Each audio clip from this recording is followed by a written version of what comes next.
And let's take a look at your Caribbean report for tonight.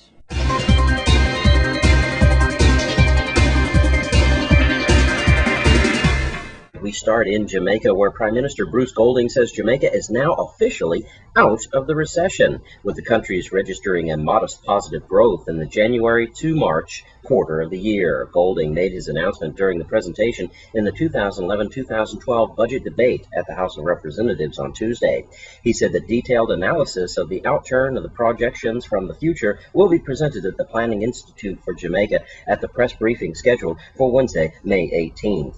Additionally, the Prime Minister says that the government is well on its way to reducing the country's debt-gross domestic product ratio to 100% or below by 2016. And in Port of Spain, Trinidad's Prime Minister Kumla Persad de Cesar says that one of the cabinet ministers will be fired after telling her confidential stories about her role in awarding a government contract. Kumla Persad de Cesar advised the Caribbean nation president Tuesday to revoke the appointment of Mary King, the Minister of Planning and Economic and Social Restructuring. The decision comes after Trinidad's Attorney General disclosed that King awarded a $17,000 contract to a company owned by her family. She failed to adequately disclose her interest in the firm, which hired her to create a website for the ministry. And in Bridgetown, Barbados, reducing waste and creating a greener environment and the economy continues to be a major area of focus for the Barbados government. This was a statement shared by the Minister of Environment, Dennis Kellerman, last Sunday as he delivered a featured address at the closing ceremony of the project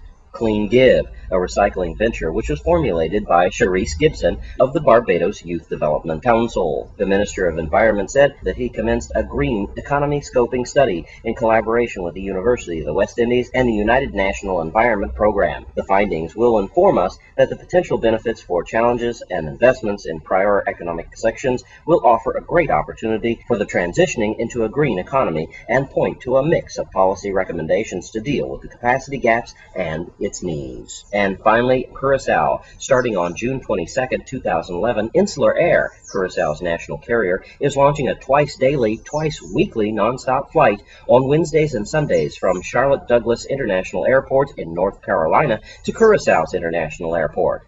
Insular is offering special savings to Curaçao in honor of this new service. Travelers will book round-trip airfare starting as low as $337, including taxes, excluding Curaçao's airport departure tax. Tickets must be issued before June 22, 2011 for traveling before December 15, 2011.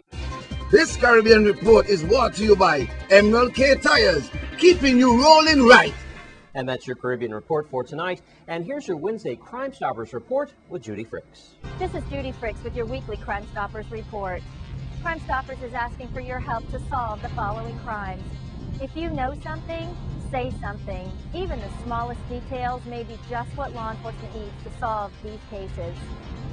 Here on St. Croix, on Sunday, April 3rd, someone went missing. Police need your help to help locate Susan Spencer. She was last seen on the ferry, the 345 ferry, the one you're looking at right now, but going from St. Thomas to St. Croix. Now, according to information provided to the police, she was seen on the ferry while it was underway to St. Croix. She has not been seen since. Sue Spencer is white. She's 5 feet 5 inches tall, about 165 pounds. She has strawberry blonde hair and hazel eyes. She also has a tattoo. She has 3 stars on her wrist with the 2 words, One Love. If you have any information on her whereabouts, if you've seen her here on St. Croix, help bring closure to the family. Call Crime Stoppers and give us the details. And on St. John, on Friday, April 15th, at Salt Pond Beach, there was a rental car. It was locked, but all of the windows were down about 1 inch. The car was burglarized. Now, police don't know how the burglars got into the car, but what they do know is that some items were stolen. A wallet was taken. It had $200 in cash. It had a driver's license, bank cards, credit cards. Also, a birth certificate was taken, as well as a Nintendo DS and 2 PSP video games. Again, if you have any information on this burglary, call Crime Stoppers. And on St. Thomas, on Thursday, May 3rd, Juve had to be stopped because of violence. Now, police believe several people were stabbed that day, allegedly by one individual. If you know who this individual is, call Crime Stoppers and report the information and send a very strong message that this type of violence will not be tolerated at Carnival or any other events. You can submit information on these or any other crimes by calling the number on your screen, 1-800-222-TIPS, which is 8477, or log on to our website if you have access to the internet and submit a tip there completely anonymously. It's www.crimestoppersusbi.org. If your information leads to an arrest or the recovery of stolen property or drugs or illegal weapons, you will receive a cash reward that will be paid according to your instructions. Remember, our stateside operators, they speak several languages, and your calls are always anonymous. This has been Judy Fricks with your weekly Crime Stoppers Report. Thanks, Judy Fricks. And Coach Foy joins us next. Stay with us on Channel 8.